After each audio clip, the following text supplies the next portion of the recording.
It's a declaratory statement trying to deter Iran from the range of threats that it has at its disposal to attack Israel, either inside Israel proper or Israeli interests outside the region, which Iran, we know, has done in the past. So President Biden is trying to send a message to the region, not just to the Iranians, but also to reassure American friends and allies that the United States will stand up to the Iranian threat.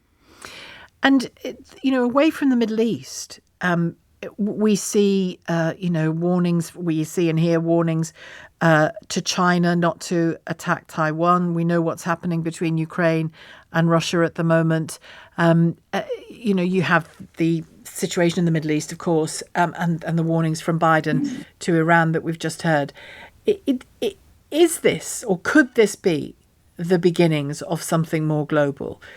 And I don't say that because I want it or even because I think it's the case, but I hear serious voices suggesting that it's the case.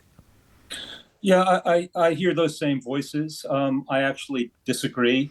I think we run a risk of demoralizing ourselves by our lack of self-confidence and self-doubt. I don't think anybody in the West would want to change positions with Russia or China or Iran. I think collectively we are infinitely stronger than they are. And we have choices. Decline isn't destiny. It's a choice. And so we have choices to make, whether it's the level of defense spending, as you just mentioned, whether it's being prepared for all contingencies, whether it's facing up to these threats instead of pretending that they don't exist. But I don't think anybody should underestimate the resolve of NATO, of the United States, and of what we can bring to the table together. Well, I'm pleased to hear you say that. I find that quite reassuring. Good. But as you say, it comes with responsibility to act as well, doesn't it? And to make those choices. Give us a sense of what you think those choices should be, particularly in relation to how we engage with places like China and Russia and Iran. Well, I think that American administrations of both parties have been asking the Europeans now for the better part of half a century to increase their defense spending. It goes back to the 1960s with Senator Mike Mansfield. So the calls that President Trump has made, President Biden has made, they're not new, but perhaps they have a new urgency because of Russian behavior in Ukraine and because of Chinese, their threat that they pose to democratic norms. We've seen reports in the paper of them using cyber warfare to undermine democratic elections and democracies in the West. We can expect that to continue.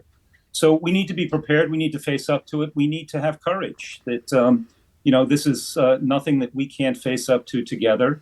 Deterrence has worked in the past. Containment has worked in the past. We have the example of winning the Cold War because we stayed together and we stayed strong. It's not inevitable that China will attack Taiwan. China has enormous difficulties. This has become more obvious in the past 12 to 24 months. So I'm optimistic if we have the right type of leadership and we make smart decisions. What are China's difficulties as you see them? Well, economically, we know that their economy is slowing down. They have an overexposed real estate sector. Their banking system is not as robust as it should be. Sounds familiar. Yeah. This sounds a bit Freddie and whatever it was. Well, I think that the Communist Party under Xi Jinping has been imposing ideological requirements on business that has diminished the enthusiasm of direct investment from foreigners. We've seen a decline there. And they have a serious demographic problem that they just can't fix right now due to the one child policies back in the 60s, 70s, and 80s. So the Chinese are still a serious competitor. But again, they're not 10 feet tall. I think we just need to address them realistically. And we need to take the steps that are within our control to take in order to deter, contain them. And I should also say, cooperate with them where we have mutual overlapping interests, such as climate change, such as terrorism, a variety of other issues. It's interesting you talk about cooperation because the deterrence and containment that you allude to in relation to the Cold War, eventually it led to, we got to a degree of cooperation, didn't we, with the Soviet Union and then the former Soviet Union, but not now. What role do you think, for example, trade plays in all of this? Because economic links and economic sort of mutual reliances also matter, don't they? Well, they do. I think that there was an economic determinism where more trade would lead eventually to better relations. In fact, even the growth of democracy taking root in China over time, as we saw with South Korea, with Japan, and with Taiwan. Clearly, that hasn't happened. We miscalculated both parties, by the way, not just one party. And so now we're trying to recalibrate, make sure that we can still engage with trade, but we need to be very careful of certain technologies that are going to be on the cutting edge of the 21st century, not only for our own growth, but also military applications of these technologies. So You're talking it's about AI complicated. particularly, or? AI certainly, but not exclusively. There are other technologies as well that we need to be wary about sharing, and we need to make sure that we have enough research and development funding so that we stay ahead of them and we stay on the cutting edge. This is not just national security in terms of military; it has to do with our economic future. We've seen in both the war against Ukraine and the war in the Middle East how misinformation plays a part, and big players, as well as idiots at home in front of their computers, big players know how to use misinformation. I mean, in a sense, it's not new. It's just more facilitated by the online world that we live in now, the digital world that we live in now. How big a factor is that? Because information matters, doesn't it? And in Russia and China, there isn't a great deal of it. Well, and we like to think that facts matter, and we can disagree as long as we agree on the same facts. And that's really where the problems arise right now. We have increasing difficulty agreeing on what's true and what isn't true. And we have these malign actors who are intent on undermining our way of life, our democracy, the rule of law. And the tools with which they use are becoming increasingly sophisticated, as you know. So this is a serious problem, and we're lagging in terms of fighting it. You may have noted that the director of the FBI, Christopher Wray, just came out the other day, called China an enormous threat to democracy in the United States, publicly doing so, which is unusual. So clearly, they're seeing things. Well, and we've online. had it here. We've had it here as well in the UK in our own parliament. Yeah.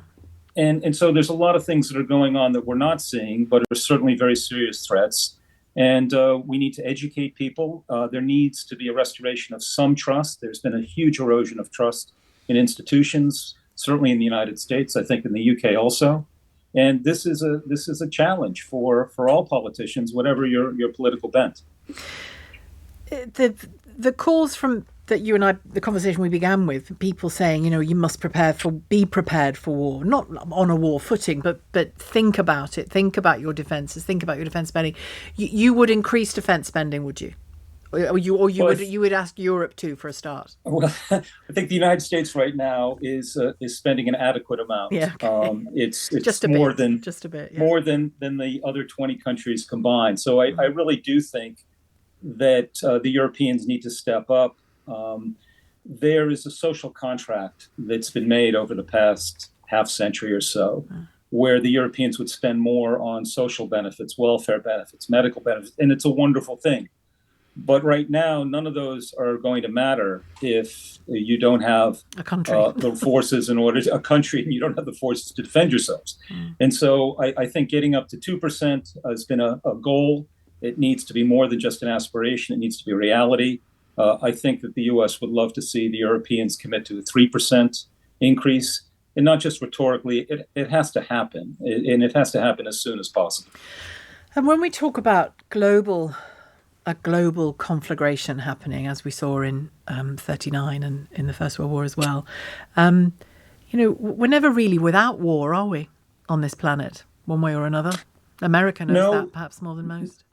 Well, no, we're not. The interesting thing about the 21st century is that the first 2 decades were the most peaceful 2 decades of the last 120 years.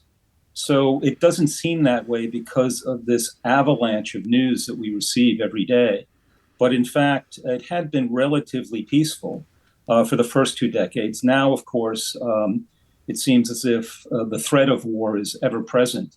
But again, this gets back to our understanding what's happening in the world, not being demoralized, not losing confidence or faith in our institutions and our own ability.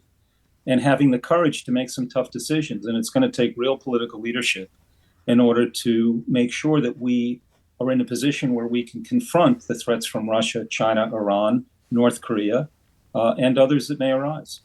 And do it our way, in our values.